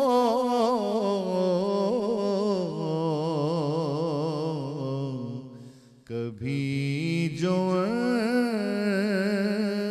की गली में कयाम हो जाए, कभी जो की गली में कयाम हो जाए। और मैं सिर्फ देख लूं एक बार सब्ज गुंबद को, मैं सिर्फ देख लूं एक बार सुबह तैबा को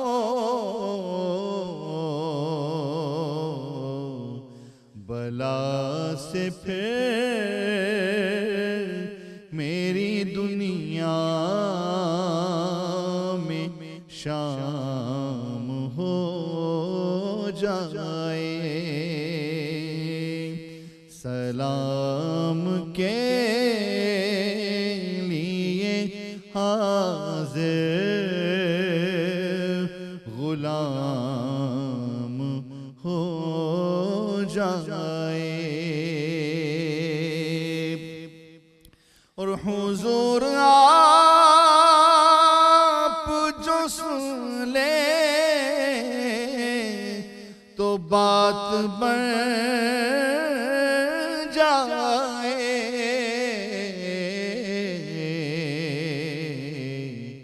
हुजूर आप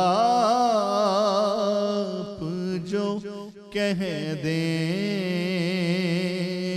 तो काम हो जाए। सलाम के लिए हाजिर गुलाम हो जाए। हुजूर ऐसा कोई इंतजाम हो जाए। जज़ाकल्लाह, सुभान अल्लाह। बहुत बहुत खूब, बहुत ही ब्रिलियंट, बहुत ही टैलेंटेड, इंटरनेशनली रिनाउंड सना ख्वां अहमद अली दानिश हमारे साथ। अस्सलाम वालेकुम अहमद भाई। आज जैसे कि आप जानते हैं हम हिजरत मदीना, एक्चुअली हिजरत पे बात करेंगे। हिजरत की अहमियत क्या है, फजीलत क्या है और क्या ऐसे सबब बनते हैं कि हिजरत की तरफ रुझान हुआ। आइए मुलाकात करते हैं अपने सीनियर्स से, अपने असातिज़ा से। हमारे साथ हैं professor doctor Akeel Ahmad, renowned Islamic scholar. अस्सलाम वालेकुम डॉक्टर साहब। एंड देन ऑफ कोर्स वो पर्सनालिटी जो हमारे उस्ताद भी हैं, हमारे मेंटोर भी हैं, हमारी पीटीवी की फैमिली का भी बहुत इंपॉर्टेंट हिस्सा हैं। हमारे साथ renowned Islamic scholar Syed Hasan Raza Hamdani. अस्सलाम वालेकुम सर। वालेकुम सलाम। भैया आपसे ही बात का आगाज़ करते हैं। भैया आप भी इसमें अपना ज़रूर हिस्सा डालिएगा डॉक्टर साहब। जैसे कि आज हम हज़ूर पाक सल्लल्लाहु अलैहि वसल्लम की हिजरत के बारे में बात कर रहे हैं, तो सबसे पहले तो ये जानना ज़रूरी है कि हिजरत आखिर है क्या, इसकी अहमियत क्या है, इसकी फ़जीलत क्या है और इसकी ज़रूरत क्यों पेश आती, उस वक्त आई या आती है। जी बिस्मिल्लाहिर्रहमानिर्रहीम व बिही नस्तईन। हिजरत का मादा हिजर से, हिजर के मानी है छोड़ देना। बेसिक हर चीज़ को छोड़ के खुदा की तरफ हिजरत, यही मंशा तौहीद भी है, मंशा खुदा भी। हिजरत की 3 किस्में हैं, हिजरत मकानी, हिजरत फ़िक्री, हिजरत रूहानी। हिजरत मकानी जिस तरह नबी अकरम सल्लल्लाहु अलैहि वसल्लम ने मक्का से मदीना की तरफ हिजरत फरमाई, जिस तरह रसूलुल्लाह सल्लल्लाहु अलैहि वसल्लम की हिजरत से पहले रसूलुल्लाह सल्लल्लाहु अलैहि वसल्लम पर ईमान लाने वालों ने 2 मरतबा मक्का से हबशा की तरफ हिजरत फरमाई। और हिजरत फ़िक्री यानी बुतों को छोड़कर, बनाए हुए खुदाओं को छोड़कर, पत्थर के बुतों को, लात मनात उज़ा को छोड़कर अल्लाह की तरफ हिजरत करना, यानी उनको तर्क करके खुदा को मानना, खुदा को यकता मानना, ये हिजरत फ़िक्री है। और हिजरत रूहानी यानी गुनाहों की आलूदगियों से बचकर, खुदा की मासियत से बचकर, ख़ुद को खुदा के किले के हिसार में ले आना, इताअत के किले के हिसार में ख़ुद को गुनाहों से बचा लेना। हिजरत बेसिक खुदा की तरफ हिजरत है, चाहे वो मकानी हो, चाहे वो फ़िक्री हो, चाहे वो रूहानी हो। जब नबी अकरम सल्लल्लाहु अलैहि वसल्लम ने हिजरत फरमाई तो ये बेसत का 13वां साल था, और इससे पहले 2 मरतबा मुसलमानों ने मक्का से हिजरत फरमाई है। पहली जो थे वो 12 अफराद थे, 11 या 12 अफराद कि जिन्होंने हज़रत उस्मान बिन मज़ऊन रिज़वानुल्लाह तआला अलैह, जो जन्नतुल बकी के सबसे पहले मदफन है, उनकी क़यादत में बड़े बड़े असहाब, जिसमें हज़रत हुज़ैफ़ा यमान भी थे, हज़रत उस्मान इब्न अफ़ान भी थे, ये 12 अफराद जो हैं वो मक्का से हबशा की तरफ गए। मगर वहाँ जब पहुँचे तो पता चला कि मुसलमानों के लिए मक्का में आसूदगी आ गई है, तो वहाँ से फिर ये वापस आ गए। और फिर दूसरी मरतबा जो है वो तकरीबन 82% जो हैं या 83% हज़रत जाफ़र बिन अबी तालिब सलामुल्लाह अलैह की क़यादत में वहाँ से ये काफ़िला गया और उसमें भी बड़े बड़े असहाब थे। हज़रत अब्दुल्लाह इब्न मसूद भी मौजूद थे, इसी तरह हज़रत उस्मान बिन अफ़्फ़ान भी मौजूद थे व दीगर बुज़ुर्गान बड़े असहाब मौजूद थे। वो जो हबशा की तरफ हिजरत की, वो इस्लाम की वो हिजरत है कि जिसमें वहाँ पे इस्लाम को फलने फूलने का मज़ीद मौका मिला, कि जिसमें हज़रत जाफ़र तैयार अलैहिस्सलाम ने हबशा में नजाशी के सामने कि जब मक्का की नुमाइंदगी करते हुए दो अफराद अबू सुफियान इब्न हर्ब, सखर इब्न हर्ब और अमर इब्न आस, ये जब वहाँ पहुँचे हैं तो वहाँ पहुँच के इन्होंने अपने अजीज़ व अकारब जो वहाँ से हिजरत करके आए थे उनके नजाशी से वापसी का मुतालबा किया। तो जब नजाशी ने उनको बुलाया और पूछा कि आप लोग यहाँ पे क्यों आए हैं, तो उस वक्त हज़रत जाफ़र इब्न अबी तालिब सलामुल्लाह अलैह ने बाकायदा खुतबा इरशाद फरमाया जो तारीख़ी सफ़ों पे मौजूद है, कि जिसमें उन्होंने फरमाया कि हमारी कौम जो थी वो बुतों को पूजा करती थी, हमारे यहाँ जो है वो रिश्तेदारों को सिला रहमी नहीं थी, कता रहमी थी, झूठ बोलते थे और दीगर हम औसान बुतों की पूजा करते थे, कमारबाजी करते थे, दीगर जो ऐब थे उस हवाले से गिनवाए और फरमाया कि नबी अकरम सल्लल्लाहु अलैहि वसल्लम तशरीफ़ लाए और उन्होंने हमारे बेसत का ऐलान किया और हमें जो है वो जहालत के अंधेरों से लाकर नूर के ख़ज़ानों में लेके आए, नूर के किलों में लेके आए और उन्होंने हमारे लिए जो है वो अल्लाह की यकताई और फिर नजाशी के सवाल करने पर जब हज़रत ईसा के बारे में सवाल होता है तो फिर हज़रत ईसा अलैहिस्सलाम के दुनिया में आने के वो जो कुरान मजीद की आयत सूरह मरियम की हैं, वो जब हज़रत जाफ़र तैयार ने तिलावत फरमाई तो हज़रत जाफ़र तैयार की तिलावत के दौरान कि जब हज़रत मरियम की पाकीज़गी का ज़िक्र आता है तो नजाशी की आंखों में आंसू भर आते हैं। और जब नजाशी इंतकाल करता है तो उस वक्त नबी अकरम सल्लल्लाहु अलैहि वसल्लम मदीना में होते हैं, तो फरमाते हैं कि ऐ मेरे साहब उठो, तुम्हारा भाई नजाशी इंतकाल कर गया, उसका जनाजा कायम करो। पर हिजरत जो है वो मादियत से निकल कर अल्लाह की माज़र में हाज़िर होना, ये हिजरत है। सुभान अल्लाह। जी डॉक्टर साहब। अल्हम्दुलिल्लाह रब्बिल आलमीन वस्सलातु वस्सलामु अला सय्यिदिल अंबिया वल मुरसलीन। बहुत शुक्रिया जी, इस बाबरकत मजलिस में आपने मदऊ किया। हयात इंसानी का बनदर गैर मुतालिया किया जाए तो हज़रत आदम से लेकर नबी करीम अलैहिस्सलाम तक और नबी करीम अलैहिस्सलाम से लेकर अब तक हिजरत की तारीख़ हमें भरपूर नज़र आती है। कभी मालो असबाब के लिए, कभी निकाह के लिए, कभी और दीगर मामलात के लिए। इंसानी तारीख़ में जो हिजरत के वाक़यात हैं उससे इंसानियत के लिए बहुत से इब्र व नसाए मौजूद हैं। हुज़ूर अकरम सल्लल्लाहु अलैहि वसल्लम के अहद मुबारक में, बल्कि क़यामत तक आपका ये अहद है कि दो जो हिजरतें हुई हैं, दो हबशा की तरफ हुई हैं, एक मदीना की तरफ हुई, उसमें बुनियादी तौर पर तो ये जो कुरानी कंसेप्ट है कि अल्लाह की ज़मीन बड़ी वसी है और अहकामात इलाहिया पर तुमने अमल करना है। इससे क़यामत तक के अहले ईमान को ये लेसन मिल गया, उसवा रसूल अलैहिस्सलाम मिल गया कि जब कभी तुम्हें दीन पर अमल करने में मुश्किल पेश आए और वहाँ के जो अरबाब इख्तियार हैं, हुक्मरान हैं, वो अमल न करने दें, जो ताकतवर तबका है, तो तुम अल्लाह की ज़मीन बड़ी वसी है, तुम पर हर हाल में अहकामात इलाहिया की पाबंदी लाजमी है। अच्छा, आप देखिए हबशा की तरफ जो पहली दो हिजरतें हुई हैं उसमें बड़े बड़े जलील कदर लोग गए हैं। हज़रत उस्मान गनी नबी पाक की साहबजादी भी गई और नबी पाक ने फरमाया कि लूत अलैहिस्सलाम के बाद ये पहला कपल है जिन्होंने हबशा की तरफ हिजरत की है। और पहली हिजरत में हज़रत ने जो फरमाया 11-12 मर्द और 4 औरतें, दूसरी में 83 मर्द और 18 औरतें। यहाँ मैं ज़रूर अर्ज़ करना चाहूँगा कि इस्लाम के अव्वलीन दौर में ख़वातीन का जो कंट्रीब्यूशन है उसको डिनाई नहीं किया जा सकता कि उन्होंने आज जो हम एक जुमला बोलते हैं कि शाना बशाना, शोल्डर बाय शोल्डर, उन्होंने सहाबियात ने उस ज़ोहरा गदाज हालात में नबी पाक की दावत पर लब्बैक किया, लब्बैक कहा और आगे बढ़ी, यानी घर बार वतन सब कुछ छोड़ा और अल्लाह की राह में निकले। और वहाँ पर आप देखिए जो हज़रत जाफ़र तैयार, ख़ानदान बनु हाशिम का रोशन चिराग, उन्होंने मोहतरमा जो खुतबा दिया है ना, वो सिर्फ तारीख़ इस्लामी का नहीं बल्कि तारीख़ इंसानी के बेहतरीन खुतबात में है, जिन्होंने शाही प्रोटोकॉल को भी मलहूज़ खातिर रखा और एहकाक हक़ का और इब्ताल बातिल का फरीज़ा इस अंदाज से अदा किया कि लोग अश कर उठे और बादशाह की आंखों में खुद आंसू आ गए। इसमें भी हमारे लिए उसवा है कि जब कभी ऐसी स्टेट में, ऐसे ख़ित्ते में हम जाएं जहां पर हमारे हमनवा ना हो, हम ख्याल ना हो, तो हमने किस अंदाज से बात करनी है। और फिर देखिए हज़रत जाफ़र तैयार रज़ी अल्लाह ताला अन्हु उस वक्त एक मुसाफिर हैं, गरीबुद्दयार हैं, पनाह गज़ी हैं, लेकिन आप बादशाह के सामने और जो उस स्टेट के उम्माल थे उनके सामने जिस तरह इज़हार हक़ किया, ये नबी ख़ानदान का ही फ़र्द कर सकता है।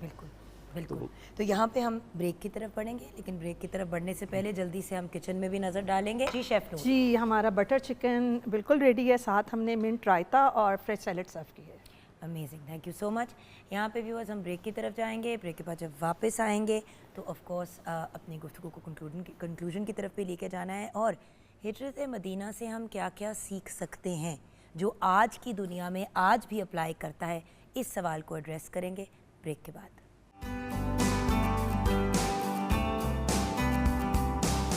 जी हाँ, welcome back from the break viewers. बहुत ही खूबसूरत पैनल ऑफ गेस्ट तो नहीं कहूँगी, फैमिली मेम्बर्स हमारे साथ हैं। कलाम पेश करने के लिए अहमद अली दानिश साहब हैं हमारे साथ, प्रोफेसर डॉक्टर अकील अहमद हमारे साथ हैं, सैयद हसन रज़ा हमदानी साहब हमारे साथ हैं। तो भैया आपसे ही गुफ्तगू को अब इस डायरेक्शन के, हिजरत मदीना से उस वक्त तो जो सीखा सो सीखा, लेकिन आज हम लोग एज मुस्लिम्स क्या सीख सकते हैं, टेक अवे क्या है? जी सर। हिजरत के बेसिक दो पहलू हैं, एक नबी अकरम सल्लल्लाहु अलैहि वसल्लम का मक्का छोड़ना और एक नबी अकरम सल्लल्लाहु अलैहि वसल्लम का मदीना पहुंचना। आप जब मक्का छोड़ते हैं तो उस पर अगर गौर करें उस मंज़ल में, तो नबी अकरम सल्लल्लाहु अलैहि वसल्लम की मुश्किलात इस हद तक बढ़ गई हैं कि सारे कबाइल ने अपने में से एक एक फ़र्द जो है वो 40 अफराद को नबी अकरम सल्लल्लाहु अलैहि वसल्लम के घर के बाहर मुहासरे के लिए खड़ा कर दिया है। उनके हाथों में नंगी तलवारें हैं, और नबी अकरम से पहले असर के वक्त अपने असहाब जो वहाँ पे मौजूद थे मक्का में, उनको जमा करके फरमाते हैं जनाब मेहानी के घर में, अय्युकुम या दार अरकम में, हज़रत अरकम के घर में, कि अय्युकुम यबीतु अला फ़िराशी, कौन है कि जो आज मेरे बिस्तर पर सो जाए। तो ऐसे में जब अपने असहाब के दरमियान करते हैं तो वहाँ पे हमेशा जो मर्द मुजाहिद आगे बढ़ के सबसे पहले लब्बैक कहते हैं, उन्हीं को ये सादत मिली, और उन्होंने खड़े होते ही सवाल किया कि क्या मेरी नींद आपकी जान बचा लेगी? तो आपने फरमाया बेशक। तो नबी अकरम सल्लल्लाहु अलैहि वसल्लम के अमर के तहत हज़रत अमीरुल मोमिनीन अलैहिस्सलाम आमादा हो गए मगरिब से पहले ही, और फिर जब नमाज मगरिब अदा हो चुकी और इशा अदा हो चुकी और फिर जब मुहासरा मुकम्मल हो चुका, तो उस वक्त नबी अकरम सल्लल्लाहु अलैहि वसल्लम ने एक मुट्ठी उठाई और उनकी तरफ फेंकी, और वहाँ से चलने से पहले नबी अकरम सल्लल्लाहु अलैहि वसल्लम ने दो चीज़ें, एक जो है वो नबी अकरम का जो हरम मौजूद था, यानी नबी अकरम सल्लल्लाहु अलैहि वसल्लम की दुख्तर जनाब फ़ातिमा बिनते मोहम्मद, इसी तरह फ़ातिम हज़रत फ़ातिमा बिनते हम्ज़ा, हज़रत फ़ातिमा बिनते असद सलामुल्लाह अलैहिन्ना, तो नबी अकरम सल्लल्लाहु अलैहि वसल्लम ने बाकायदा जनाब फ़ातिमा सलामुल्लाह अलैहा का हज़रत अमीरुल मोमिनीन सल्लल्लाहु के सुपुर्द किया, और मैं ये तुम्हारे पास अब अमानत है। और फिर इस अमानत के साथ साथ वो अमानतें जो नबी अकरम सल्लल्लाहु अलैहि वसल्लम के पास मौजूद थी, और किन की अमानतें, जो नबी अकरम सल्लल्लाहु अलैहि वसल्लम के खून के प्यासे थे, जो जान के दर पे थे, उनकी अमानतें थे। नबी अकरम ने फरमाया कि तुम इन अमानतों को सुबह वापस करके मेरे पीछे आ जाना। और फिर वहाँ पर रात को सफ़र होता है, और फिर जब नबी अकरम सल्लल्लाहु अलैहि वसल्लम वहाँ पहुँचते हैं गार सौर में, कि उनके हमरा में जनाब अब्दुल्ला इब्न अबू कहाफ़ा हज़रत अबू बकर मौजूद होते हैं, और वहाँ पे खुदा अपनी कुदरत का एहतमाम करता है कि खुदा जब बचाना चाहता है तो किस तरह दुश्मनों की शर से महफूज रखता है। पहले नबी अकरम सल्लल्लाहु अलैहि वसल्लम का वो मुट्ठी फूंक कर उनकी तरफ फेंकना, और उनकी आँखों का नाबीना हो जाना और देख ना पाना, नबी अकरम का उनके दरमियान में से गुजर जाना, और फिर दूसरी मंजिल ये होती है कि दरख्त का उगाना, और फिर उसके ऊपर घोंसला बन जाना, और फिर फाख्ता का अंडा दे लेना, और फिर वहाँ पर जो है उसको कहेंगे जाले का, मकड़ी का जाला बुन देना। वो सारे खुदा मुताल ने जो है, खुदा चाहता है कि जब आप मेरे रास्ते में सफ़र करेंगे तो आप बिल्कुल परेशान ना हों कि आपके पीछे दुश्मन कितना है, आपके मध्य मुकाबल कितना ताकतवर है, बल्कि आप मुझ पे भरोसा करेंगे तो ये खुद आपके लिए आसानी सब खुदा आपके लिए आसानी पैदा, कि खुदा आपका मुहाफ़िज़ है। और फिर जब नबी अकरम सल्लल्लाहु अलैहि वसल्लम मकाम क़बा पे पहुँचते हैं, और मकाम क़बा वाले जनाब नबी अकरम सल्लल्लाहु अलैहि वसल्लम का इस्तकबाल करते हैं, तो वहाँ पर पहुँच के नबी अकरम सल्लल्लाहु अलैहि वसल्लम ने जो सबसे पहले काम किया वो मस्जिद क़बा की बुनियाद रखना है। और फिर इसी तरह जब मदीना पहुँचते हैं, यसरब में पहुँचते हैं, और नबी अकरम का इस्तकबाल करते हैं, वो बच्चियाँ कि जिन्होंने नबी अकरम सल्लल्लाहु अलैहि वसल्लम की इस्तकबाल के लिए खूबसूरत आवाज़ में दफ़ के साथ जो है उन्होंने उनका इस्तकबाल किया, उनकी नबी अकरम दुआ देते हैं, और फिर हर एक की ख्वाहिश होती है कि नबी अकरम हमारे मेहमान बने। और नबी फरमाते हैं कि ये मेरी जो सवारी जिसका नाम कस्वा था, कि इन्ना मामूरत मिन अल्लाह ताला, ये अल्लाह की तरफ से मामूर है, जहाँ ये बैठेगी वहाँ भी मेरा क़याम होगा। और फिर वो कस्वा जो है हज़रत अबू अय्यूब अंसारी रिज़वानुल्लाह अलैह के घर के बाहर बैठती है, और हज़रत अबू अय्यूब अंसारी जो है उनको ये सादत मिलती है। तो पर नबी अकरम सल्लल्लाहु अलैहि वसल्लम की जो हिजरत है, इसमें आप अगर सारे पराए के ऊपर गौर करें तो आपको हर मंजिल के ऊपर ये नज़र आता है कि खुदा खुदा खुदा और बस खुदा। और नबी अकरम सल्लल्लाहु अलैहि वसल्लम का हर मंजिल के ऊपर सैक्रिफाइस कुर्बानी नज़र आती है, चाहे वो मक्का की मंजिल हो, चाहे वो मंजिल गार सौर हो, चाहे मंजिल कबा हो, चाहे मंजिल यसरब मंजिल मदीना हो। जब इंसान अपनों के दरमियान आ जाता है तो उसके पिछलियों के इंतकाम की बाबत इंसान के ज़हन को ख्याल आता है। लेकिन रवायत कहती है कि जब नबी अकरम सल्लल्लाहु अलैहि वसल्लम वहाँ पे हाजिर होकर तशरीफ़ फरमा हो गए तो वहाँ पे पीछे अल्लाह की रहमतें रुक गई और कहत पड़ गया, और कहत पड़ने के बाद कि जो खुद नबी अकरम के खून के प्यासे थे वो वहाँ पे मदीना पहुँचे, तो नबी अकरम ने उन अहले मक्का के लिए भी दुआ की है।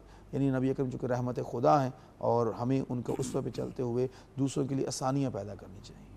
और यही सबसे इम्पॉर्टेंट चीज़ है व्यूअर्स, हम जब ये वाक़यात सुनते हैं, इनके बारे में हमें जब इन्फॉर्मेशन मिलती है तो सिर्फ एज अ वाक़या नहीं इनको सुनना चाहिए, एक ज़िंदगी का एक्सपीरियंस जिससे हम सीख सकते हैं। होता यह है कि हम फैक्ट्स डॉक्टर साहब सुन लेते हैं और कहते हैं जी जी जी जी जी, अमल नहीं करते उन पे।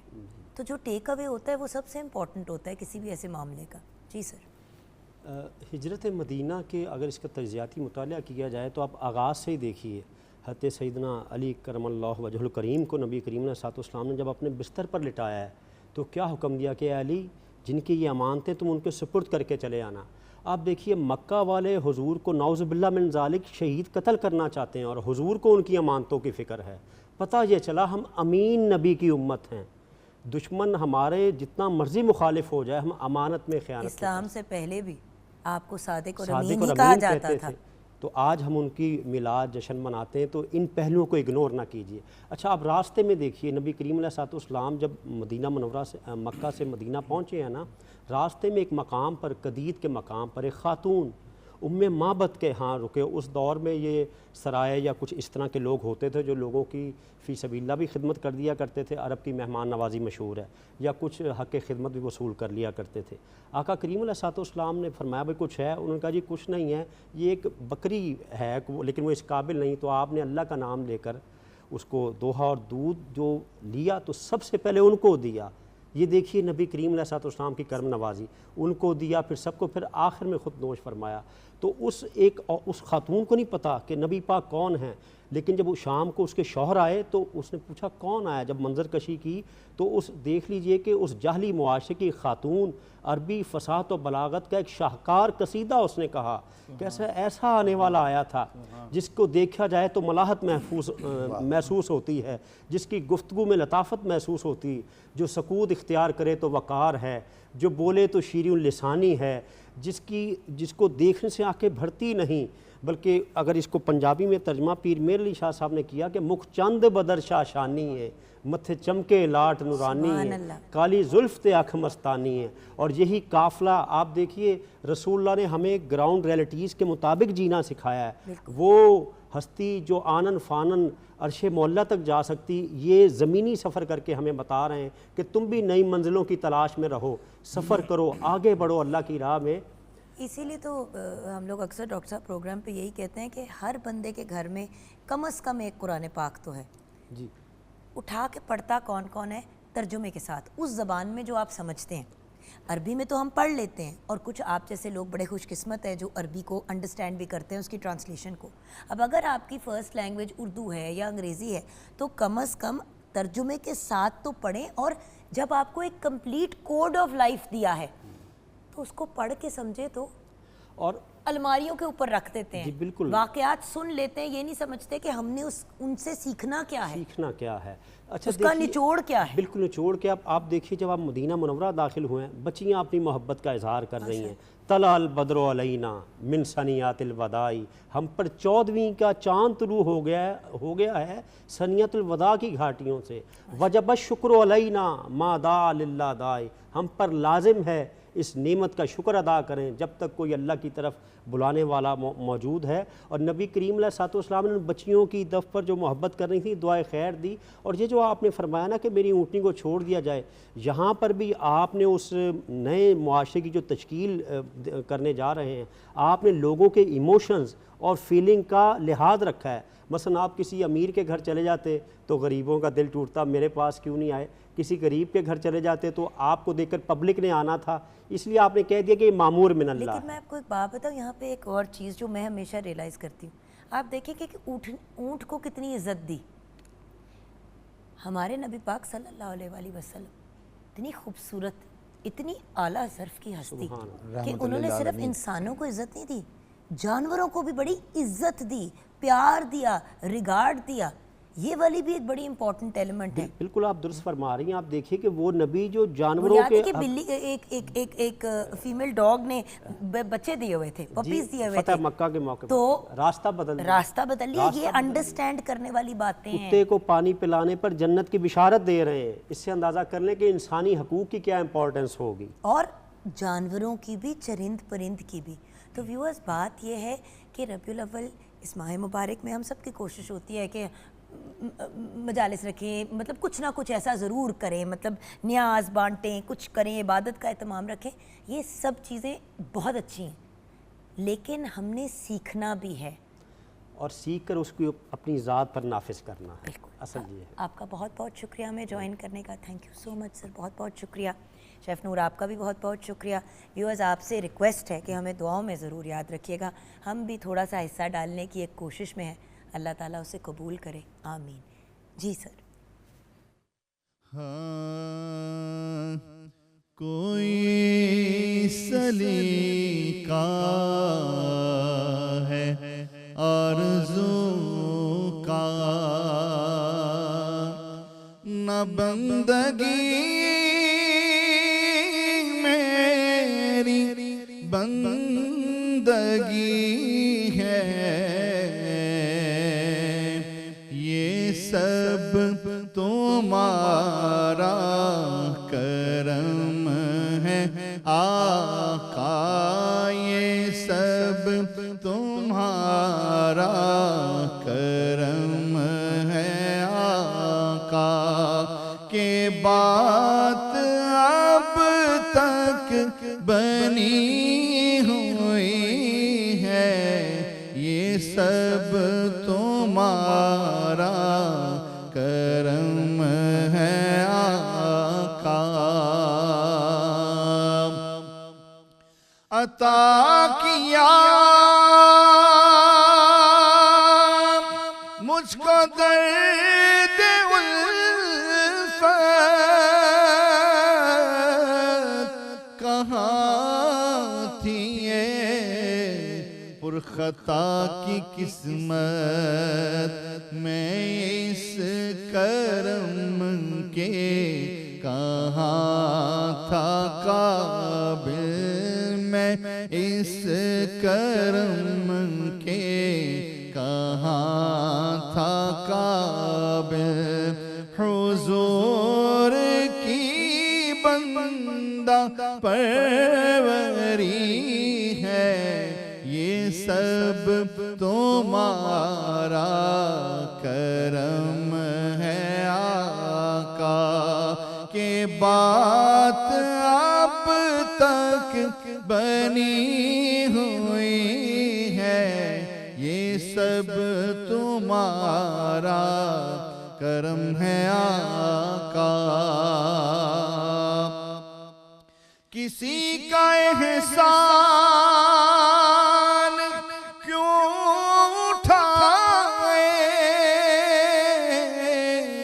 किसी को हालात क्यों बताएं, तुम्हीं से मांगेंगे तुम ही दोगे, तुम्हारे दर से ही लो लगी है, ये सब तुम्हारा करम है आका।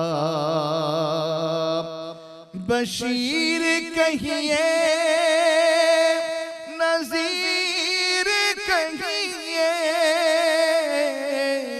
उन्हें सिराज मुनीर कहिए, जो सर बसर है कलाम रबी, वो मेरे आका की जिंदगी है, ये सब तुम्हारा करम है आका, के बात अब तक बनी हुई